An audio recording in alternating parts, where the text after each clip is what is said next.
Assalamualaikum warahmatullahi wabarakatuh. Oke teman-teman, kembali lagi dengan saya Ohan Wahyudin dalam video kabar pendaki tentunya.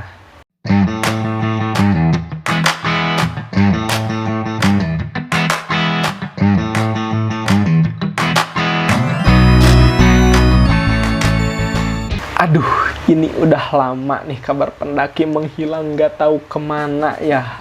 Aduh. Oke, tapi sebelum itu, buat teman-teman yang baru menonton atau baru berkunjung ke channel ini, jadi di kabar pendaki ini tuh kita akan ngebahas, ngebacain, nge-react, bahkan ngebacotin postingan-postingan seputar pendakian gunung. Nah, namun pada kali ini kita akan ngebahas postingan dari Mountnesia, yaitu tentang 6 tips melakukan summit attack ke puncak gunung. Nah, seperti apa penjelasannya? Kita langsung saja lihat ke postingannya.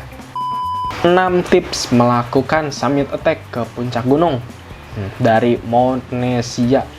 Mountnesia, ya begitulah. Perjalanan ketika pendaki menuju puncak gunung yang biasanya dimulai dari area camp atau pos terakhir. Nah, inilah yang disebut dengan istilah summit attack.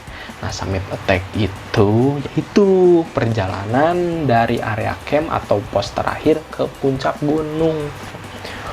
Waktu untuk melakukan summit attack berbeda-beda tergantung dari karakter gunung yang didaki atau planning dan tentunya fisik si pendakinya itu sendiri. Untuk melakukan summit attack ternyata juga ada tipsnya. Lo penasaran apa saja tipsnya? Berikut tips ketika melakukan summit attack. Langsung saja swipe kemana anjir. Yang pertama yaitu persiapkan fisik dan stamina. Mempersiapkan stamina dan fisik ini adalah hal yang utama perlu diperhatikan. Biasanya trek saat summit attack ini merupakan trek yang paling menguras stamina. Jangan lupa untuk mengisi perut sebelum melakukan kegiatan yang menantang ini. Makanlah makanan yang bergizi agar fisik dan stamina Anda maksimal. Lakukan juga pemanasan atau peregangan agar otot-otot Anda tidak kaget saat melakukan summit attack. Ketika ke puncak gunung atau ketika summit, biasanya kan kita mengejar momen-momen tertentu seperti sunrise dan sunset gitu kan, biar foto-foto yang kita ambil itu keren kan. Ngaku aja lu. Nah, dan untuk dapetin momen tersebut, kita kan harus datang lebih awal. Di puncak gunung tuh kita harus sampai di puncak gunung sebelum momen itu terjadi. Nah, contohnya ketika ngejar sunrise, kita kan biasanya tuh summit attack mulai dari jam 2 atau jam 3 tuh. Perjalanan ke puncak dari camp terakhir ke puncak itu biasanya dimulai dari jam 2 atau jam 3 malam-malam tuh. Nah, disitulah kenapa fisik dan stamina kita itu harus dipersiapkan. Contohnya kita kan bangun tidur tuh, gak mungkin kan kita bangun tidur langsung pakai jaket naik ke puncak gunung, gak mungkin. Kita kan harus sarapan dulu, ya bisa dibilang sarapan apa enggak sih kalau jam 2? Ya seenggaknya makan dulu lah buat stamina. Dan ataupun nanti ketika pas mau mulai kita melangkah, kita biasanya kan pemanasan dulu tuh, biar otot gak kaku. Nah, selanjutnya nomor 2, bawalah peralatan yang diperlukan saat summit attack. Persiapkan peralatan yang diperlukan saat summit attack seperti jaket, trekking pole, headlamp, bab, tali, helm, dan peralatan untuk summit attack lainnya, tergantung dari karakter gunung yang didaki. Contohnya untuk summit attack ke puncak gunung Everest, maka Anda harus membawa tabung oksigen. Tidak usah membawa peralatan yang mungkin tidak diperlukan saat melakukan summit attack, karena Anda tidak akan camp di puncak. Jadi tidak usah membawa tenda. Tinggalkan peralatan yang tidak diperlukan di dalam tenda Anda, karena peralatan yang diperlukan tidak perlu banyak. Mungkin Anda bisa menggunakan diepack sebagai pengganti carrier. Nah, dan untuk peralatan yang dibawa ketika summit attack itu gak usah banyak-banyak. Tadi udah dijelaskan juga seperti jaket trekking, pole, helm, dan ini headlamp itu penting banget. Contohnya ketika kita ngejar sunrise lagi nih, jam 2 malam nih. Kita jam 2 malam itu gelap-gelapan. Nah, otomatis kan yang harus dibawa itu kan headlamp buat penerangan. Karena suhunya dingin, jaket harus dibawa. Nah, seperti itu. Kalau tendanya mah gak usah lah. Ngapain anjir buat tenda ke puncak gunung? Nomor 3. Jangan lupa bawa minuman atau makanan seperlunya. Untuk tetap menjaga stamina, rasa haus, atau lapar, jangan lupa untuk membawa makanan dan minuman. Makanan yang dibawa tidak perlu makanan berat seperti nasi uduk, nasi, dan lauk pauknya. Cukup hanya dengan membawa cemilan bergizi yang dapat menambah stamina dan menunda perut lapar. Hal ini sangat penting karena biasanya kondisi di puncak sangat berangin dan suhunya yang sangat dingin. Nah, ketika tadi peralatan aja seperlunya, makanan juga sekarang seperlunya. Yang kita perlukan aja. Katanya makanan tadi tuh yang dijelaskan, cemilan bergizi, paling seperti biskuit kayak gitu. Waperan atau apa kacang lah, terserah lah. Pokoknya cemilan yang bisa menunda lapar dan tetap menjaga stamina, intinya itu. Terus minuman. Nah, minuman jangan lupa bawa minuman yang bisa menghangatkan badan. Entah itu kopi jahe, susu jahe, cemilan bergizi, apalah daya itu, terserah. Nah, nomor 4 yaitu perhatikan himbauan dan aturan. Karakter setiap gunung berbeda-beda, jadi Anda harus selalu memperhatikan instruksi atau himbauan dari pihak pengelola dari gunung yang Anda daki. Bisa saja saat Anda mendaki sedang tidak boleh summit attack dan hanya boleh mendaki sampai pos terakhir. Jika demikian, jangan memaksakan untuk summit ya.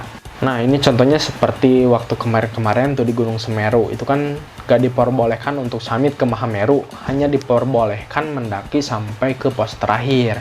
Nah, dan apabila ada yang memaksa untuk summit ke Mahameru atau muncak ke Mahameru, ketika terjadi apa-apa atau entah itu kecelakaan, ya jangan sampai gitu kan. Itu di luar dari tanggung jawab pengelola. Itu tanggung jawab para pendaki itu sendiri. Nah, inilah yang dimaksud dengan himbauan dan aturan saat summit attack. Nomor 5, jangan terlalu ambisius. Ini penyakit nih. Summit atau puncak gunung memang banyak sekali hal-hal. Memang banyak hal yang menakjubkan seperti pemandangan atau spot fotonya yang menarik. Jangan sampai karena kita ingin mendapatkan hasil foto yang keren malah membuat diri Anda berbahaya. Malah membuat diri Anda berada dalam bahaya. Selain itu, jika fisik dirasa tidak mampu, jangan memaksakan diri untuk terus sampai ke puncak. Ingat, Anda juga membutuhkan tenaga untuk kembali ke area camp maupun untuk pulang. Kan nggak lucu bisa sampai puncak tapi turunnya ditandu. Pada beberapa gunung seperti Gunung Everest, ini Everest keluar lagi nih. Jadi contoh perbincangan nih Everest. Seperti Gunung Everest, waktu untuk kita berada di puncak juga ditentukan. Nah, selanjutnya nomor 6, tetap selalu kompak. Ini tuh poin penting bukan main ini, kekompakan. Hal penting dalam pendakian yaitu kekompakan yang harus tetap dijaga. Tapi karena biasanya summit attack ini merupakan trek yang paling menantang dan menguras stamina, kekompakan Anda menjadi berkurang. Tetap jaga kekompakan kelompok, perhatikan juga fisik teman-teman Anda, dan jangan sampai keegoisan merusak kekompakan dan dapat membahayakan jiwa anggota tim.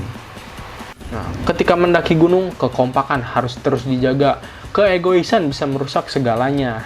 Dan ingat, puncak bukan segalanya, karena pulang ke rumah dengan selamat adalah tujuan yang utama. Nah, dan ini yang terakhir, khusus yang mendaki berkelompok.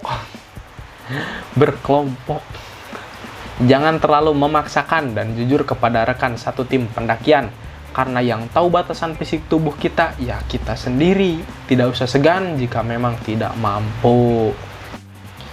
Nah, ini juga tadi termasuk ke dalam kekompakan, ya selain dari salah satu khususnya misalkan ketuanya yang selalu terus menanyakan kondisi si anggotanya. Nah, si anggota pendakiannya juga harus jujur kepada si ketuanya. Misalkan kalau gak mampu ya bilang gak mampu, kalau gak kuat ya bilang gak kuat gitu. Biar nanti si ketua kelompoknya yang mengkondisikan, entah itu summitnya lanjut ataupun tidak dilanjutkan. Atau bisa jadi karena kelompoknya banyak, bisalah dibagi dua, yang sebagian lanjut, yang sebagian ngejaga anggotanya yang tidak mampu atau tidak bisa melanjutkan. gitu. Nah, oke teman-teman, mungkin segitu saja dulu kabar pendaki kali ini. Semoga bermanfaat. Salam lestari. Assalamualaikum warahmatullahi wabarakatuh.